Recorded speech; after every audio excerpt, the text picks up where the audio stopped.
വചനലോകത്തിലേക്ക് നിങ്ങളെ ഹൃദയപൂർവ്വം സ്വാഗതം ചെയ്യുന്നു.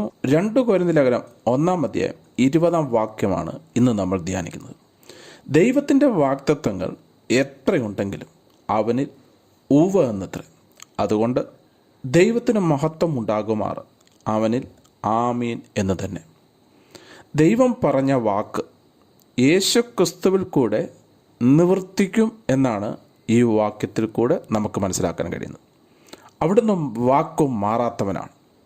ദൈവവചനം അവിടുന്ന് നമുക്ക് തന്ന വാക്കാണ്. ആ വാക്കുകൊണ്ട് മാത്രം നമ്മുടെ അവസ്ഥയ്ക്ക് മാറ്റം വരുമോ എന്ന് ചോദിച്ചാൽ ഇല്ല എന്നാണ് തിരുവചനത്തിൻ്റെ തെളിവിൽ നിന്ന് എനിക്ക് നിങ്ങളോട് പറയാൻ കഴിയുന്നത്. കാരണം സർവശക്തനായ ദൈവം തന്നെ ഏദൻ പൂങ്കാവനത്തിൽ സൃഷ്ടിച്ച തൻ്റെ സൃഷ്ടികളോട്, തൻ്റെ മക്കളായ ആദാമിനോടും ഹവ്വയോടും പറഞ്ഞത്, നിങ്ങൾ ഈ ഭൂമിയിൽ പെരുകി സകലത്തിനുമേലും വാഴുവീൻ എന്നാണ്. ദൈവം കൊടുത്ത അനുഗ്രഹങ്ങളിൽ വാഴുവാൻ, ദൈവം കൊടുത്ത അധികാരത്തിൽ വാഴുവാൻ ദൈവം അവരെ നിയമിച്ചു. അങ്ങനെ തന്നെ പ്രവചിച്ചു. എന്നാൽ അവർ ദൈവ വഴി വിട്ട് സാത്താനെ അനുസരിച്ചപ്പോൾ ദൈവം പ്രവചിച്ച പ്രവചനം പോലും നടപ്പിലാകാതെ പോയി. യിരെമ്യാവിൻ്റെ പുസ്തകം 18-ാം അധ്യായം 1 മുതലുള്ള വാക്യങ്ങൾ വായിക്കുമ്പോൾ ദൈവം അരുളി ചെയ്ത കാര്യം അത് നിവൃത്തിയാകണമെങ്കിൽ നാം ദൈവത്തെ ഹൃദയപൂർവ്വം അനുസരിക്കണം. അനുസരിച്ചില്ലെങ്കിൽ ദൈവം പറഞ്ഞ കാര്യം പോലും നിവൃത്തീകരിക്കപ്പെടത്തില്ല. ദൈവവചനം നമ്മോടുള്ള വാഗ്ദത്തങ്ങളാണ്. ആ വാഗ്ദത്തങ്ങൾ നമുക്ക് ലഭിക്കണമെങ്കിൽ നാം ദൈവവചനത്തെ അനുസരിക്കണം. വിശ്വസിക്കുകയും സ്നാനമേൽക്കുകയും ചെയ്യുന്നവനാണ് രക്ഷിക്കപ്പെടുന്നത്. അല്ലാതെ ഏതൊരു പ്രക്രിയയിൽ കൂടെയും രക്ഷ നടക്കത്തില്ല. രക്ഷിക്കപ്പെടണമെങ്കിൽ ദൈവം പറഞ്ഞ വിശ്വാസം അതുണ്ടാകണം. ദൈവം പറഞ്ഞ സ്നാനം സ്വീകരിക്കണം. എങ്കിലേ രക്ഷിക്കപ്പെടത്തുള്ളൂ. അതുകൊണ്ടാണ് ഈ വാക്യം നമുക്ക് പൊരുൾ തിരിച്ചു തരുന്നത്. ദൈവം പറഞ്ഞ വാക്കിനെല്ലാം അവിടുന്ന് യേശുക്രിസ്തുവിൽ ഉവ്വ് എന്ന് പറഞ്ഞിരിക്കുന്നു. എന്നാൽ ദൈവത്തിന് മഹത്വം ഉണ്ടാകുവാറ് അവനിൽ ആമീൻ എന്ന് തന്നെ. നാം അതിന് ആമീൻ പറയണം.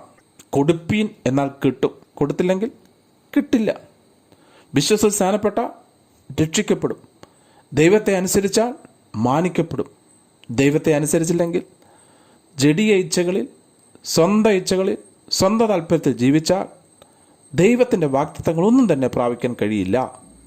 ദൈവത്തിൻ്റെ വാഗ്ദത്തങ്ങൾ പ്രാപിക്കണമെങ്കിൽ നാം ദൈവത്തെ അനുസരിക്കണം.